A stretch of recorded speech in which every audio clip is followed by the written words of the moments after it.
Hello everyone, welcome back. आज हम start करने वाले हैं from section 59 of the Indian contract act 1872 and it talks about the appropriation of payments. Appropriation of payments क्या होते हैं? इसका मतलब होता है संदायों का विनियोग। मतलब पेमेंट को किस तरह से अप्रोप्रिएट करना है, किस तरह से किसी पर्सन के पास पहुंचाना है, वो सारी बातें हम सेक्शन 59, 60 एंड 60 ये तीन सेक्शन से एप्रोप्रिएशन ऑफ पेमेंट से रिलेटेड। मतलब पेमेंट हम किस तरह से किसी पर्सन को पे करने वाले हैं। अगर हम किसी पर्सन को कुछ पैसे दे रहे हैं तो वो किस ड्यू में या किस पेमेंट में वो अप्रोप्रिएट हो जाने वाला है। ये सारी बात हम इन तीन सेक्शंस में देखेंगे। तो चलिए स्टार्ट करते हैं फ्रॉम सेक्शन 59। 59 की ये हेडिंग है कि application of payment where debt to be discharge is indicated. जहां पर डेट डिस्चार्ज डेट के डिस्चार्ज के बारे में इंडिकेशन हमें मिल चुका है फ्रॉम द एप्लीकेशन। एक डेट क्या होता है? डेट का मतलब होता है ऐसी उधारी जो हमें चुकानी है या पेमेंट जो हमें किसी पर्सन को देना है। हमने किसी पर्सन से कोई सामान लिया था, कोई गुड्स लिए थे, डिलीवरी ऑफ गुड्स करवाई थी, या किसी भी रीजन से हम पर अभी उधार है, हमें उस पर्सन को ऋण देना है, तो that is known as debt. अब 59 में हम एप्लीकेशन की बात कर रहे हैं। अगर हम एप्लीकेशन दे रहे हैं रिगार्डिंग अ पेमेंट, हाँ, हमने जो आपको पेमेंट करा है वो आपको डिस्चार्ज करना है फॉर अ पर्टिकुलर डेब्ट, तो उसे हम सेक्शन 59 में काउंट करेंगे। सी, सेक्शन 59 को हम क्लेटन्स रूल भी कहते हैं।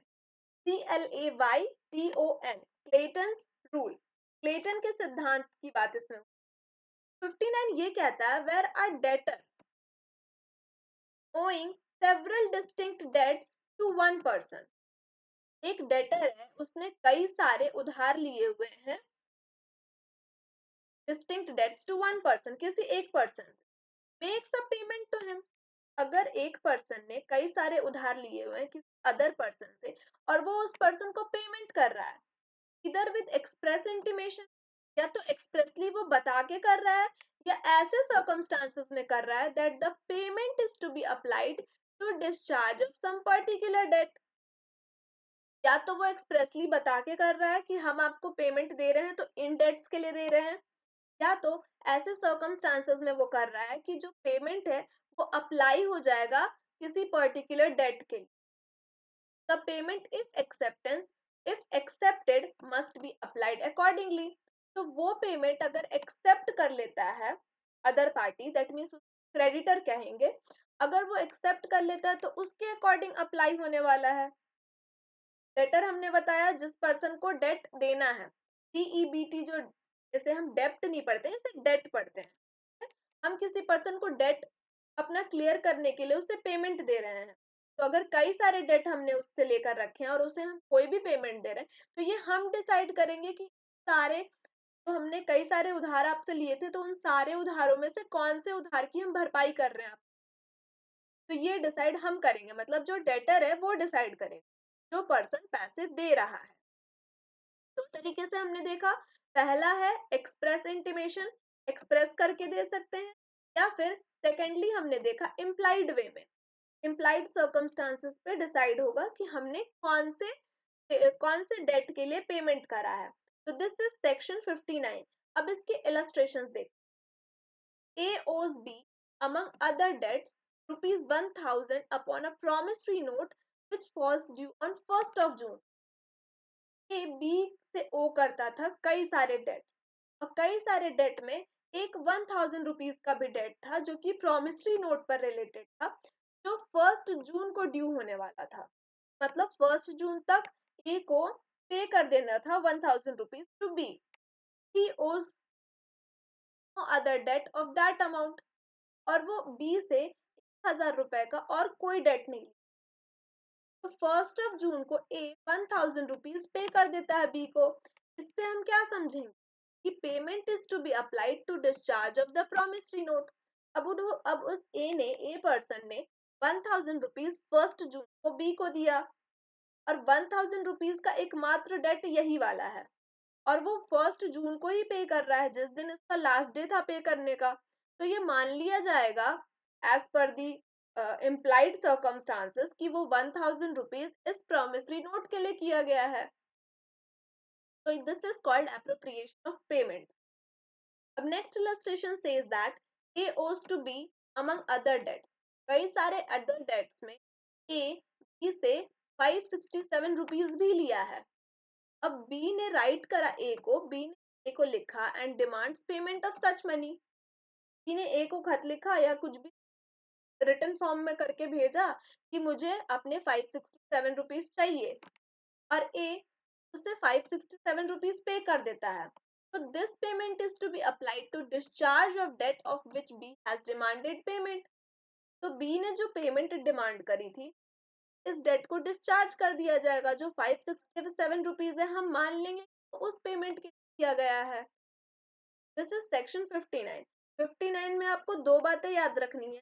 पहली बात कि हमेशा ये डेटर डिसाइड करता है कि वो किस कौन से डेट के लिए वो पेमेंट कर रहा है. And the second thing is ये हमेशा एक्सप्रेस फॉर्म में हो सकता है या तो इम्प्लाइड सर्कमस्टांस के फॉर्म में हो सकता है. Now comes section 60. It talks about application of payment where debt to be discharged is not indicated. अब यहाँ पर इंडिकेट ही नहीं किया जा रहा है कि जो पेमेंट हुआ है या जिस पर्सन ने पेमेंट करा है वो कौन से डेट के लिए पेमेंट करा है.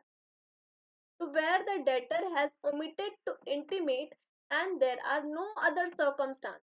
डेटर ने खुद भी नहीं बताया और ना किसी अदर सर्कमस्टांस पर ये शो हो रहा है कि जो उसने डेट के लिए जो पेमेंट करा है वो किस डेट के लिए करा है. तो क्रेडिटर का अब ये काम है कि may apply it as his discretion to lawful debt. तो जो क्रेडिटर है वो मान जाएगा कि वो अपने हिसाब से अप्लाई कर लेगा कि ये जो पेमेंट करा है डेटर ने वो कौन से पेमेंट के लिए किया है या कौन से डेट के लिए payment actually due and payable to him from the debtor. Debtor को कई सारी पेमेंट अगर करनी थी तो ये क्रेडिटर के डिस्क्रिप्शन पर है कि वो खुद से लॉफुली वो अप्लाई कर लेगा कि कौन से डेट के लिए पेमेंट करा है.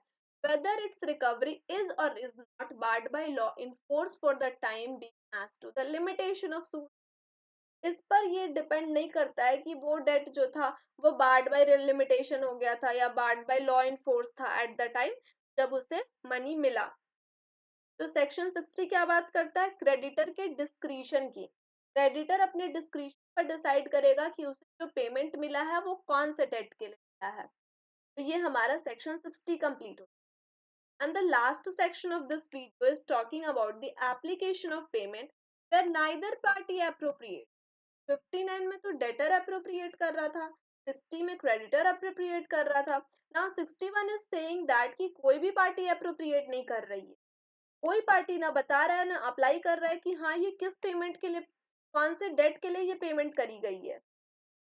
तो जहां neither party makes any appropriate तो payment shall be applied in discharge of debt order of time. बहुत ही इंपॉर्टेंट वर्ड है that is order of time. whether they are or are not barred by law in force. भले वो बार हुए हो या बार न हुए हो लॉ इन फोर्स या फिर लिमिटेशन. लिमिटेशन क्या होता है. लिमिटेशन एक तरह की टाइम पीरियड होती है. टाइम पीरियड के अंदर आप कोर्ट में जाकर क्लेम कर सकते हैं अपने राइट्स को और अगर वो लिमिटेशन पीरियड ओवर हो जाती है उसके बाद you can not claim your right from the court. तो उस लिमिटेशन पीरियड की बात हो रही है कि भले यहाँ पे लिमिटेशन पीरियड ओवर हो गई हो या ना ओवर हुई हो या फिर लॉ इन फोर्स बार करता हो या ना बार करता उससे हमें फर्क नहीं पड़ता. ऑर्डर ऑफ टाइम के अकॉर्डिंग हम जो डेट हमें मिला है उसको हम अप्लाई कर लेंगे if the debts are of equal standing. और जो जितने डेट हैं वो सारे इक्वल स्टैंडिंग पर हैं तो payment shall be applied in discharge of it proportionably. तो हम लोग प्रॉपर प्रपोर्शन में मतलब प्रपोर्शनेट मेथड का इस्तेमाल करेंगे अगर डेट हमारा इक्वल है. तो यहाँ पर हमने दो बात पढ़ी कि जब नाइदर पार्टी अप्रोप्रिएट कर रहे हैं तो या तो इक्वल डेट रहेगा तो हम प्रपोर्शनेट मेथड का इस्तेमाल करने वाले हैं.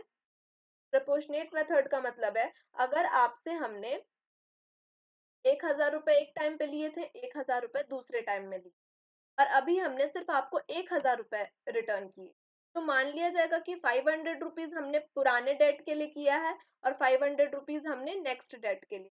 है, ये होता है प्रोपोर्शनेट मेथड, मतलब इक्वल प्रोपोर्शन में हम डिवाइड कर रहे हैं।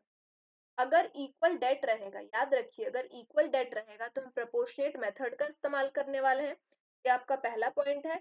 एंड सेकेंड पॉइंट इज, अगर अनइक्वल डेट रहेगा तो फर्स्ट इन फर्स्ट आउट वाला मेथड यूज करने वाले। दैट मीन्स जो लोन हमने पहले लिया था उसकी रिकवरी पहले होगी, जो हमने बाद में लिया था उसकी रिकवरी बाद में होगी। तो this is section 61। I hope ये सारे सेक्शन आपके लिए क्लियर हो गए होंगे। ये सेक्शन बहुत ही और एकदम सिंपल लैंग्वेज में लिखा हुआ है, सिर्फ आपको अप्रोप्रिएशन ऑफ पेमेंट का मतलब समझना है। 59 में बात कही गई कि decided by debtor, debtor decide करेगा एक्सप्रेस या इम्प्लाइड सर्कमस्टांसेस के थ्रू। 60 में हमने बात करी कि क्रेडिटर के डिस्क्रिप्शन पे होगा, अगर हमें पैसा मिल रहा है, हम क्रेडिटर हैं, अगर हमें पैसा मिल रहा है तो हम डिसाइड करेंगे कि आपके कौन से डेट को हमें फुलफिल करना है। 61 बात कर रहा है कि अगर कोई भी पार्टी अप्रोप्रिएट नहीं कर रहा है और डेटर ने क्रेडिटर को पैसे दे दिए, किस तरह से अब इसे अप्रोप्रिएट करा जाएगा। तो इक्वल डेट अगर रहेगा तो हम प्रोपोर्शनेट मेथड का इस्तेमाल करेंगे। अनइक्वल डेट रहेगा तो फर्स्ट इन फर्स्ट आउट वाला मेथड लगाएंगे। दैट मीन्स जो डेट पहले आया था उस डेट की भरपाई पहले करेंगे और बाद में नेक्स्ट वाले डेट की करेंगे। इसी के साथ हमारा सेक्शन 61 कंप्लीट होता है। In the next video we will be starting from section 60. Thank you.